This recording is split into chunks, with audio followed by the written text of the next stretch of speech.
Assalamualaikum warahmatullahi wabarakatuh. Bertemu kembali dengan saya di Aceh Gallery, channel khusus sejarah Aceh dalam sejarah 1 menit.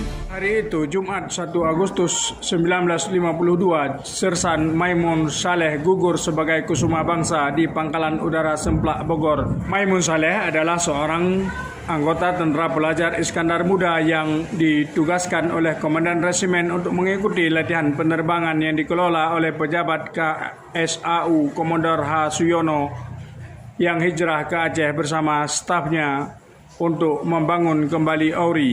Tahun 1949, Maimun Saleh diterima menjadi murid penerbangan di Kutaraja, dan pada tahun 1950 beliau dipindahkan ke sekolah penerbangan di Kalijati, Jawa Barat. Satu-satunya wilayah yang menerima pesawat tempur untuk dijadikan monumen, yang sekarang monumen itu berada di daerah Anek Galung, kampung halaman Maimun Saleh.